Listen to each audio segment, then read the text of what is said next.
think the context here is that the way Larry views this economy right now is it's kind of like the 1990s, where you had this sort of beginning of an economic boom, beginning of productivity growth, and that Greenspan saw, other people didn't see, and that he let this economy run and didn't raise rates. I think that's where Larry kind of thinks we are right now, which is why he thinks Powell shouldn't be raising rates. Yeah, I mean, Steve, he said that they should look at the inflation numbers, not the growth of the economy right now. If you're Jerome Powell, what are you thinking right now as you get ready to testify to Congress tomorrow and Thursday and have that meeting later this month with all this discussion going on around us?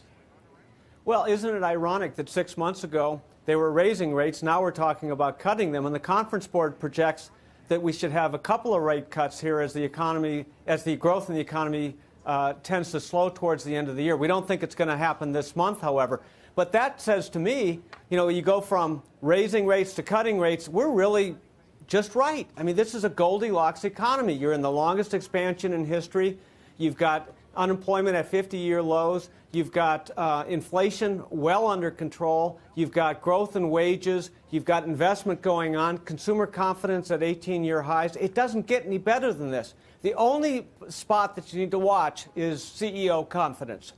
There we have a situation where CEOs are a little worried about the trade situation, right, and they get nervous when the expansions go this long. But that's the only spot that we need to watch right now. Lindsey, as you know, few presidents enjoyed the Fed chair's decisions on interest rates. We remember H.W. Bush blamed Greenspan for his failure to get reelected in there. But never was there a time when the Fed chair faced the possibility of actually being fired or demoted by a president.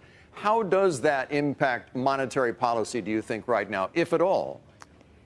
Well, I think you're exactly right. Every administration that we can think of has been incredibly critical of the Federal Reserve. It's just in today's social media-driven age that criticism is much more in our face, both as consumers, as investors, and, of course, as Fed officials. But I do think that the Fed has been very clear that they're not going to cow to any type of pressure, be that from political figures, be that from the market.